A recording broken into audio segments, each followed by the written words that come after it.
अथ पञ्चमोऽध्यायः विनियोगः।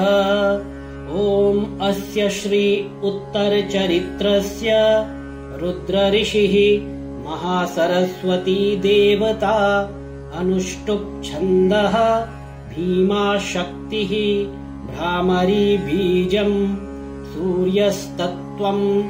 सामवेदः स्वरूपम् महासरस्वती प्रीत्यर्थे उत्तरचरित्रपाठे विनियोगः।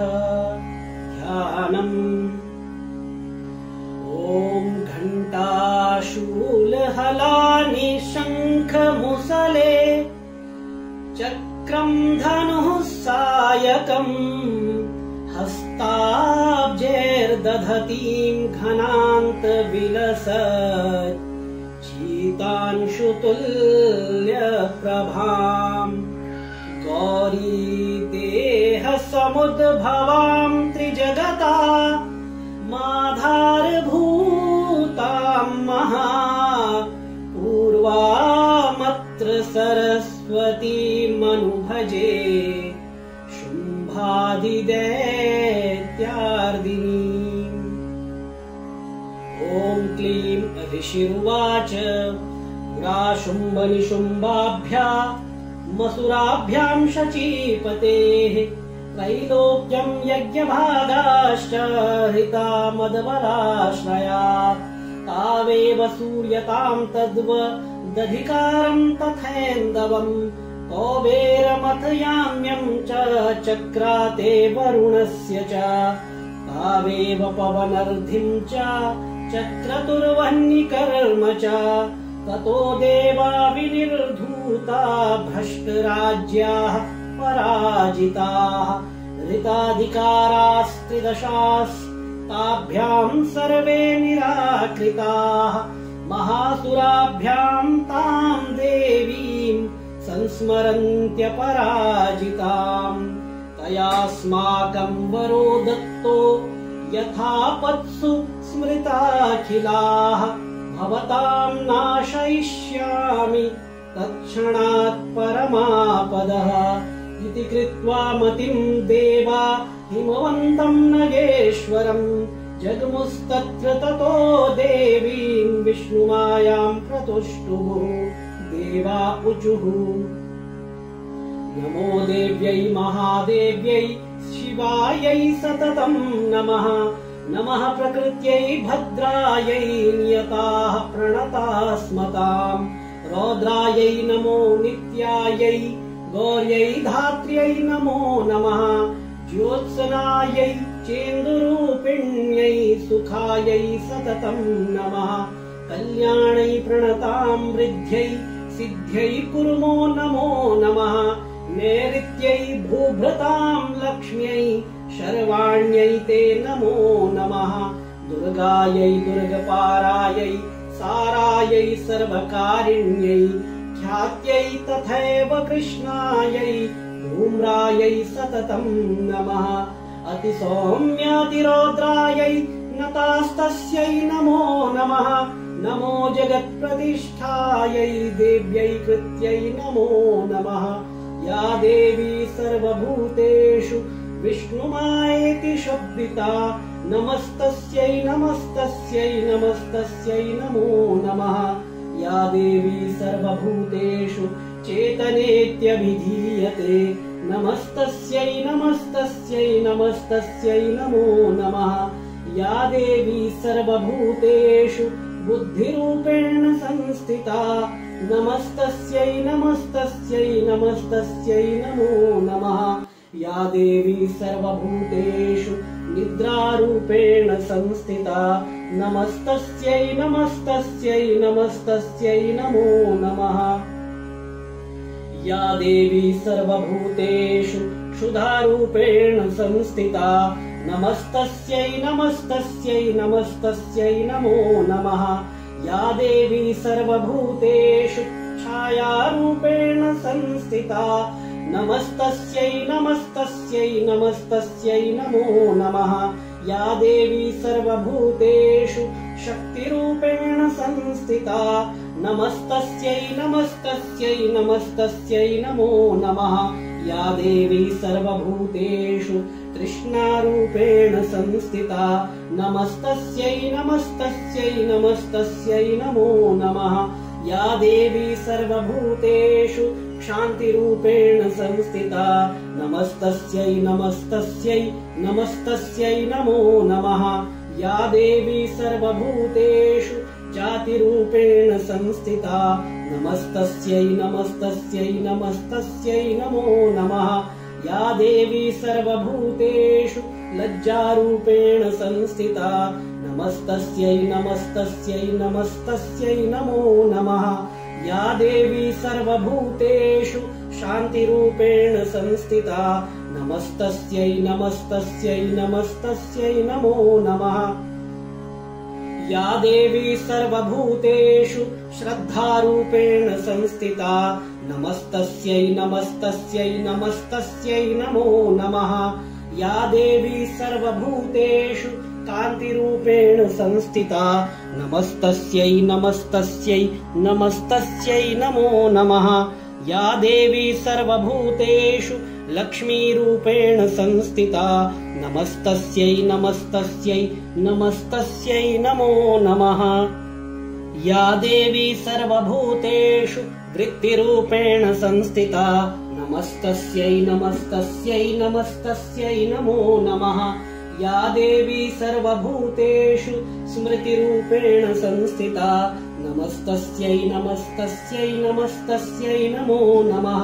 या देवी सर्वभूतेषु दयारूपेण संस्थिता नमस्तस्यै नमस्तस्यै नमस्तस्यै नमो नमः। या देवी सर्वभूतेषु तुष्टिरूपेण संस्थिता नमस्तस्यै नमस्तस्यै नमस्तस्यै नमो नमः। या देवी सर्वभूतेषु मातृरूपेण संस्थिता नमस्तस्यै नमस्तस्यै नमस्तस्यै नमो नमः। या देवी सर्वभूतेषु भ्रान्तिरूपेण संस्थिता नमस्तस्यै नमस्तस्यै नमस्तस्यै नमो नमः। इन्द्रियाणामधिष्ठात्री भूतानां चाखिलेषु या भूतेषु तत्सततं तस्यै व्याप्तिदेव्यै नमो नमः। चितिरूपेण या कृत्स्ना मेतद्व्याप्य स्थिता जगत् नमस्तस्यै नमस्तस्यै नमस्तस्यै नमो नमः। स्तुतासुरैः पूर्वमभीष्टसंश्रयात् तथा सुरेन्द्रेण दिनेषु सेविता करोतु सा नः शुभहेतुरीश्वरी शुभानि भद्राण्यभिहन्तु चापदः। या साम्प्रतं चोद्धत दैत्यतापितै रश्माभिरीशा च सुरैर्नमस्यते। या च स्मृता तत्क्षणमेव हन्ति नः सर्वापदो भक्तिविनम्रमूर्तिभिः। ऋषिरुवाच एवं स्तवादियुक्तानां देवानां तत्र पार्वती स्नातुमभ्याययौ तोये जहनव्या नृपनन्दना। सा ब्रवीतान् सुरान् शुभ्रुर्भवद्भिः स्तूयतेऽत्र का शरीरकोशतश्चास्याः समुद्भूता ब्रवीच्छिवा। स्तोत्रं ममैतत् क्रियते शुम्भदैत्यनिराकृतैः देवैः समेतैः समरे निशुम्भेन पराजितैः। शरीरकोशाद्यत्तस्याः पार्वत्या निःसृताम्बिका कौशिकीति समस्तेषु ततो लोकेषु गीयते। तस्यां विनिर्गतायां तु कृष्णाभूत्सापि पार्वती कालिकेति समाख्याता हिमाचलकृताश्रया। ततोऽम्बिकां परं रूपं विभ्राणां सुमनोहरं ददर्श चण्डो मुण्डश्च भृत्यौ शुम्भनिशुम्भयो। ताभ्यां शुम्भाय चाख्याता अतीव सुमनोहरा काप्यास्ते स्त्री महाराज भासयन्ती हिमाचलम्। नैव तादृक् क्वचिद्रूपम् दृष्टं केनचिदुत्तमम् ज्ञायतां काप्यसौ देवी गृह्यतां चासुरेश्वर श्रीरत्नमति चरवाङ्गी द्योतयन्ती दिशस्त्विषा सा तु तिष्ठति दैत्येन्द्र तां भवान् द्रष्टुमर्हति यानि रत्नानि मणयो गजाश्वादीनि वै प्रभो त्रैलोक्ये तु समस्तानि साम्प्रतं भान्ति ते गृहे ऐरावतः समानीतो गजरत्नं पुरन्दरात् पारिजाततरुश्चायं तथैवोच्चैश्रवाहयः विमानं हंस संयुक्ता मेतत्तिष्ठति तेऽङ्गणे रत्नभूतमिहानीतं यदासीद्वेधसोद्भुतं निधिरेषु महापद्मः समानीतो धनेश्वरात् किञ्जिल्किनीं ददौ चाब्धिर्मालामम्लानपङ्कजाम् किञ्जल्किनीं ददौ चाब्धिर्मालामम्लानपङ्कजाम् छत्रं ते वारुणं गेहे काञ्चनस्रावितिष्ठति तथायं स्यन्दनवरो यः पुरासीत् प्रजापतेः मृत्योरुत्क्रान्तिदानाम शक्तिरीश त्वयारिता पाशः सलिलराजस्य भ्रातुस्तव परिग्रहे निशुम्भस्याब्धिजाताश्च समस्ता रत्नजातयः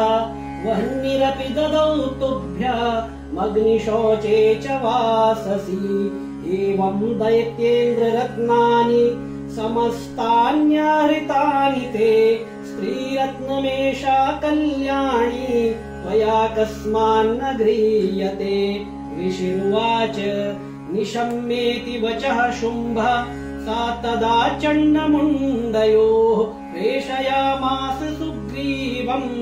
दूतं देव्या महासुरम् इति चेति च वक्तव्या स गत्वा वचनान् मम यथा चाभ्येति सम्प्रीत्य तथा कार्यं त्वया लघु स तत्र गत्वा यत्रास्ते शैलोद्देशेति शोभने सा देवीं तां ततः प्राह श्लक्षणं मधुरया गिरा दूत उवाच देवि दैत्येश्वरः शुम्भस्त्रैलोक्ये परमेश्वरः दूतोऽहं प्रेषितस्तेन त्वत्सकाशमिहागतः अव्याहताज्ञः सर्वासु यः सदा देवयोनिषु निर्जिताखिल दैत्यारिः स यदाह शृणुष्व तत् मम त्रैलोक्यमखिलं मम देवावशानुगाः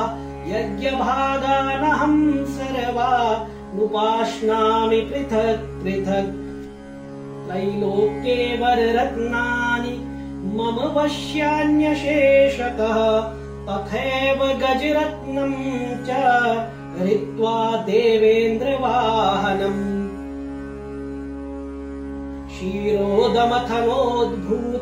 क्षीरोदमथनोद्भूतमश्वरत्नं ममापरैः उच्चैः श्रवससंज्ञं तत् प्रणिपत्य समर्पितम् यानि चान्यानि देवेषु गन्धर्वेषु रगेषु च रत्नभूतानि भूतानि तानि मय्येव शोभने स्त्रीरत्नभूतां त्वां देवि लोके मन्यामहे वयम् सा त्वमस्मानुपागच्छ यतो रत्नभुजो वयम् मां वा मामानुजं वापि निशुम्भमुरुविक्रमम् भज त्वं चञ्चलापाङ्गि रत्नभूतासि वै यतः परमैश्वर्यमतुलं प्राप्स्यते मत्परिग्रहात् एतद् बुद्ध्या समालोच्य मत्परिग्रहतां व्रज ऋषिरुवाच इत्युक्ता सा तदा देवी गम्भीरान्तस्मिता जगौ दुर्गा भगवती भद्रा ययेदं धार्यते जगत् देव्युवाच सत्यमुक्तं त्वया नात्र मिथ्या किञ्चित् त्वयोदितम् त्रैलोक्याधिपतिः शुम्भो निशुम्भश्चापि तादृशः किं त्वत्र यत् प्रतिज्ञातम् मिथ्या तत्क्रियते कथम् श्रूयतामल्पबुद्धित्वात् प्रतिज्ञाया कृता पुरा यो मां जयति संग्रामे यो मे दर्पं व्यपोहति यो मे प्रतिबलो लोके सा मे भर्ता भविष्यति तदा गच्छतु शुम्भोऽत्र निशुम्भो वा महासुरः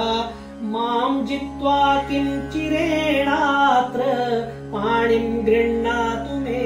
लघु दूत उवाच अविलिप्तासि मैवं त्वं देवि ब्रूहि ममाग्रतः त्रैलोक्ये कः पुमांस्तिष्ठे दग्रे शुम्भ निशुम्भयोः अन्येषामपि दैत्यानां सर्वे देवा न वै युधि तिष्ठन्ति सम्मुखे देवि किं पुनः स्त्री त्वमेकिका इन्द्राद्यः सकला देवास्तस्थुर येषां न संयुगे शुम्भादीनां कथं तेषां स्त्री प्रयास्यसि सम्मुखम् सा त्वं गच्छ मयैवोक्ता पार्श्वं शुम्भ निशुम्भयोः एषा कर्षण निर्धूता गौरवामागमिष्यसि देव्युवाच एवमेतद्बली शुम्भो निशुम्भश्चातिवीर्यवान् किं करोमि प्रतिज्ञा मे यदनालोचिता पुरा सात्स त्वं गच्छ मयोक्तं ते यदेतत् सर्वमादृतः तदा चक्ष्वासुरेन्द्राय स च युक्तं करोतु तत्। ॐ श्री मार्कण्डेय पुराणे सावर्णिके मन्वन्तरे देवी माहात्म्ये देव्या दूत संवादो नाम पंचमः श्री दुर्गार्पणमस्तु। अथ षष्ठोऽध्यायः ध्यानम्। ॐ नागाधीश्वर विष्टरां फणिफणोत् तंसोरुरत्नावली भास्वदेहलतां दिवाकरनिभाम् नेत्रत्रयोद्भासिताम् माला कुम्भकपालनीरजकराम् चन्द्रार्धचूडां परां सर्वज्ञेश्वर भैरवाङ्कनिलयां पद्मावतीं चिन्तये। ॐ ऋषिरुवाच इत्याकर्ण्य वचो देव्याः साधूतो मर्षपूरितः समाचष्ट समागम्य दैत्यराजाय विस्तरात् तस्य दूतस्य तद्वाक्य माकर्ण्यसुरराट्तता सक्रोधः प्राह दैत्यानामधिपं धूम्रलोचनम् हे धूम्रलोचनाशु त्वं स्वसैन्यपरिवारिता तामानय बलाद्दुष्टां केशाकर्षण विह्वलां तत्परित्राणदः कश्चिद् यदि वो तिष्ठते परा स हन्तव्यो मरो वापि यक्षो गन्धर्व एव वा। ऋषिरुवाच तेनाज्ञप्तस्ततः शीघ्रं स दैत्यो धूम्रलोचनः वृतः षष्ट्या सहस्राणामसुराणां द्रुतं ययौ सा दृष्ट्वा तां ततो देवीं तुहिनाचल संस्थितां जगादोच्चैः प्रयाहीति मूलं शुम्भ निशुम्भयो न चेत्प्रीत्याद्य भवति मदभरतारमुपैष्यति ततो बलान्नयाम्येष केशाकर्षण विह्वलाम्। देव्युवाच दैत्येश्वरेण प्रहितो बलवान् बलसंवृतः बलान्नयसि मामेवं ततः किं ते करोम्यहम्। ऋषिरुवाच इत्युक्ता सोऽभ्यधावत्ता मसुरो धूम्रलोचना ओङ्कारेणैव तं भस्म सा चकाराम्बिका ततः अथ क्रुद्धं महासैन्य मसुराणां तथाम्बिका ववर्ष सायकैस्तीक्ष्णैस्तथा शक्तिपरश्वधैः ततोद्धुतसटः कोपात् कृत्वा नादं सुभैरवं पपातासुरसेनायां सिंहो देव्याः स्ववाहन कांश्चित्करप्रहारेण दैत्यानास्येन चापरान् आक्रम्य चाधरेणान्यान् सजघान महासुरान् केषाञ्चित् पाटयामास नखैकोष्ठानि केसरी तथा तलप्रहारेण शिरांसि कृतवान् पृथक् विच्छिन्न बाहुशिरसा कृतास्तेन तथा परे पपौ चारुधिरं कोष्ठादन्येषां धुतकेसरः क्षणेन तद्बलं सर्वं क्षयं नीतं महात्मना तेन केसरिणा देव्या वाहनेनातिकोपिना श्रुत्वा तमसुरं देव्या निहतं धूम्रलोचनं बलं चाक्षयितं कृत्स्नं देवी केसरिणा ततः चुकोपदैत्याधिपतिः शुम्भः प्रस्फुरिताधरः आज्ञापयामास च तौ चण्डमुण्डौ महासुरौ हे चण्ड हे मुण्डबलैर्बहुभिः परिवारितौ तत्र गच्छत गत्वा च सा समानीयतां लघु केशेष्वाकृष्य बद्ध्वा वा यदि वः संशयो युधि तदा शेषायुधैः सर्वैः रसुरैर्विनिहन्यताम् तस्यां हतायां दुष्टायां सिंहे च विनिपातिते शीघ्रमागम्यतां बद्ध्वा गृहीत्वा तामथाम्बिकाम्। ॐ मार्कण्डेय पुराणे सावर्णिके मन्वन्तरे देवी माहात्म्ये शुम्भ निशुम्भ सेनानी धूम्रलोचन नाम षष्ठः श्री दुर्गार्पणमस्तु। अथ सप्तमोऽध्यायः ध्यानम्। ॐ ध्यायेयं रत्नपीठे शुककलपठितं शृण्वतीं श्यामलाङ्गीं न्यस्तैकान्ध्रीं सरोजे शशिशकलधरां वल्लकीं वादयन्तीं कल्लाराबद्धमालां नियमितविलसच्चोलिकां रक्तवस्त्रां मातङ्गीं शङ्खपात्रां मधुरमधुमदां चित्रकोद्भासिलाभाम्। ॐ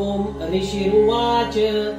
आज्ञप्तास्ते ततो दैत्याश्चण्डमुण्डपुरोगमाः चतुरङ्गबलोपेता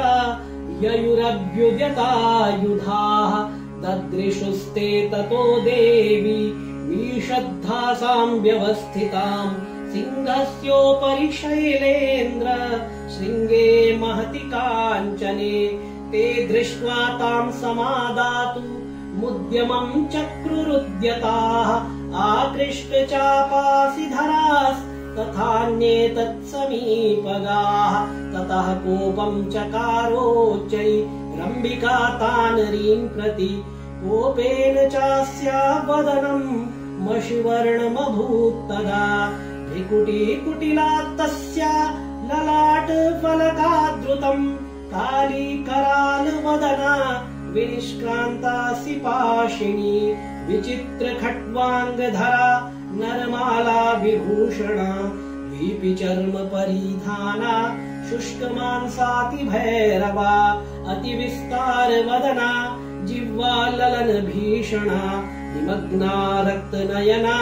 नादापूरितदिङ्मुखा सा वेगेनाभिपतिता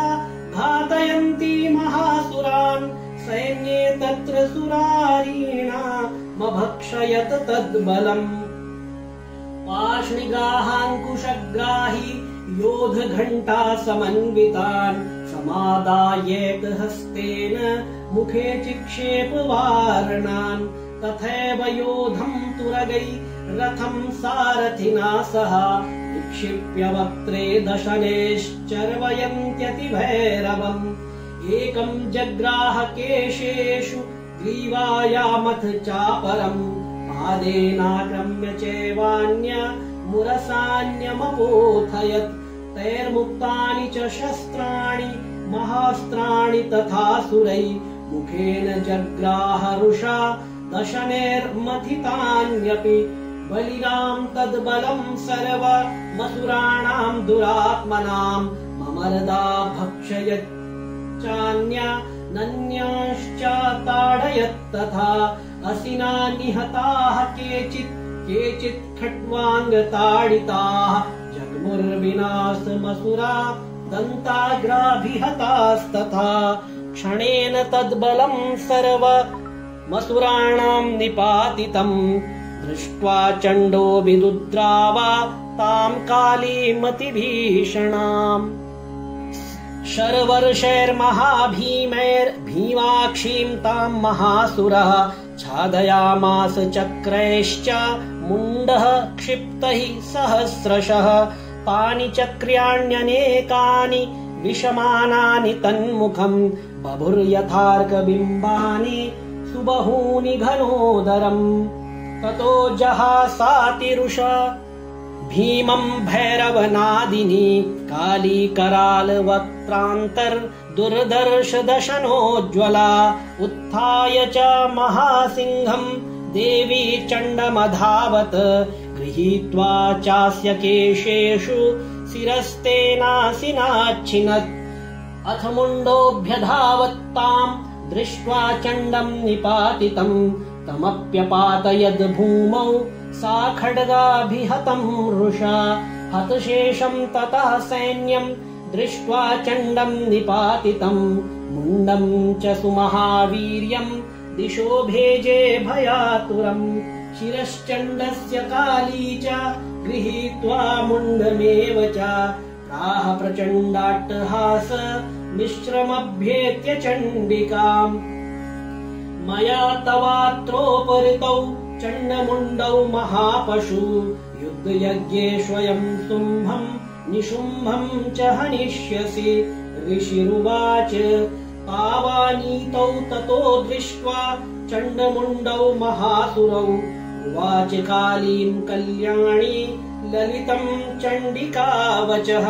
यस्माच्चण्डं च मुण्डं च गृहीत्वा त्वमुपागता चामुण्डेति ततो लोके ख्याता देवी भविष्यसि। ॐ मार्कण्डेय पुराणे सावर्णिके मन्वन्तरे देवी माहात्म्ये चण्डमुण्ड नाम सप्तमः श्री दुर्गार्पणमस्तु। अथ अष्टमोऽध्यायः ध्यानम्। ॐ अरुणां करुणात्तरङ्गिताक्षीं धृतपाशाङ्कुशबाणचापहस्ताम् अणिमादिभिरावृतां मयूखैरहमित्येव विभावये भवानीम्। ॐ ऋषिरुवाच चण्डे च निहते दैत्ये मुण्डे च विनिपातिते बहुलेषु च सैन्येषु क्षयितेष्वसुरेश्वरः ततः कोपपराधीन चेताः शुम्भः प्रतापवान् उद्योगं सर्वसैन्यानां दैत्यानामादिदेशः अद्य सर्वबलैर्दैत्याः षडशीतिरुदायुधाः कम्बूनां चतुरशीतिर्निर्यान्तु स्वबलैर्वृताः कोटिवीर्याणि 50 दसुराणां कुलानि वै 100 कुलानि धूम्राणां निर्गच्छन्तु ममाज्ञया कालकादोर्दामौर्याः कालकेयास्तथासुराः युद्धाय सज्जा निर्यान्तु आज्ञया त्वरिता मम इत्याज्ञाप्यासुरपति शुम्भो भैरव शासनः निर्जगाम महासैन्य सहस्रैर्बहुभिर्वृता आयान्तं चण्डिका दृष्ट्वा तत्सैन्यमतिभीषणम् ज्यास्वनैः पूरयामास धरणी गगनान्तरम् ततः सिंहो महानाद मतीव कृतवान् नृपा घण्टास्वनेन तन्नाद मम्बिका चोपबृंहयत् धनुर्ज्या सिंहघण्टानां नादा पूरित दिङ्मुखा निनादैर्भीषणैः काली जिज्ञे विस्तरितानना तं निनादमुपश्रुत्य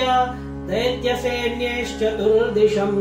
देवी सिंहस्तथा काली सरोषैः परिवारिताः एतस्मिन्नन्तरे भूप विनाशाय सुरद्विषाम् भवायामरसिंहानामतिवीर्यबलान्विताः ब्रह्मेश गुह विष्णूनाम् तथेन्द्रस्य च शक्तया शरीरेभ्यो विनिष्क्रम्य तद्रूपैश्चण्डिकाम् ययुः यस्य देवस्य यद्रूपम् यथा भूषणवाहनम् तद्वदेव हि तच्छक्ति रसुरान् योद्धुमाययौ हंसयुक्त विमानाग्रे साक्ष्यसूत्रकमण्डलु आयाता ब्रह्मणः शक्तिर्ब्रह्माणि साभिधीयते माहेश्वरी वृषारूढा त्रिशूलवरधारिणी महाहिवलया प्राप्ता चन्द्ररेखा विभूषणा कौमारी शक्तिहस्ता च मयूरवरवाहना योद्धुमभ्याययौ दैत्या नम्बिका गुहरूपिणी तथैव वैष्णवी शक्तिर्गरुडोपरि संस्थिता शङ्खचक्रगदा शार्ङ्ग खड्गहस्ताभ्युपाययौ यज्ञवाराहमतुलम् रूपं या बिभ्रतो हरेः शक्तिः साप्याययौ तत्र वाराहीं बिभ्रती तनुम् नारसिंही नृसिंहस्य बिभ्रती सदृशं वपुः प्राप्ता तत्र सटाक्षेपा क्षिप्तनक्षत्रसंहतिः वज्रहस्ता तथैवैन्द्री गजराजोपरि स्थिता प्राप्ता सहस्रनयना यथा शक्रस्तथैव सा ततः परिवृतस्ताभिरीशानो देवशक्तिभिः हन्यन्तामसुराः शीघ्रं मम प्रीत्याः चण्डिकाम् ततो देवी शरीरात्तु विनिष्क्रान्तातिभीषणा चण्डिका शक्तिरत्युग्रा शिवा शतनिनादिनी सा चाह धूम्रजटिल मीशानमपराजिता दूत त्वं गच्छ भगवन् पार्श्वं शुम्भ निशुम्भयोः ब्रूहि शुम्भं निशुम्भं च दानवावति गर्वितौ ये चान्ये दानवास्तत्र युद्धाय समुपस्थिताः त्रैलोक्यमिन्द्रो लभताम् देवाः सन्तु हविर्भुज यूयं प्रयात पातालम् यदि जीवितुमिच्छथ बलावलेपादथ चेद् भवन्तो युद्धकाङ्क्षिणः तदा गच्छत तृप्यन्तु मच्छिवाः पिशितेन वः यतो नियुक्तो दौत्येन तया देव्या शिवः स्वयं शिवदूतीति लोकेऽस्मिंस्ततः साख्यातिमागता तेऽपि श्रुत्वा वचो देव्याः सर्वाख्यातं महासुराः अमर्षा पूरिता जग्मुर्यत्र कात्यायनी स्थिता ततः प्रथममेवाग्रे शरशक्तृष्टिवृष्टिभिः ववर्षु रुद्धतामर्षास्तां देवी ममरारयः सा च तान् प्रहितान् बाणान् शूलशक्तिपरश्वधान् चिच्छेदलीलयाध्मात धनुर्मुक्तैर्महेषुभिः तस्याग्रतस्तथा काली शूलपात विदारितान् खट्वाङ्गपोथिताश्चारीन् कुर्वती व्यचरत् तदा कमण्डलुजलाक्षेप हतवीर्यान् हतौजस ब्रह्माणि चाकरोच्छत्रून् येन येन स्म धावति माहेश्वरी त्रिशूलेन तथा चक्रेण वैष्णवी दैत्यान् जघान कौमारी तथा शक्त्यातिकोपना ऐन्द्रीकुलिशपातेन शतशो दैत्यदानवा पेतुर्विदारिताः पृथिव्याम् रुधिरोघप्रवर्षिणः तुण्डप्रहार विध्वस्ता दंष्ट्राग्रक्षत वक्षसः वाराहमूर्त्यान्यपतश्चक्रेण च विदारिताः नखैर्विदारिताश्चान्यान् भक्षयन्ति महासुरान् नारसिंही चचाराजौ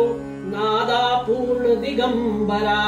चण्डाट्टहासैरसुरा शिवदूत्यभिदूषिता पेतुः पृथिव्याम् पतितांश्च खादाथ सा तदा इति मातृगणम् क्रुद्धम् मर्दयन्तम् महासुरान्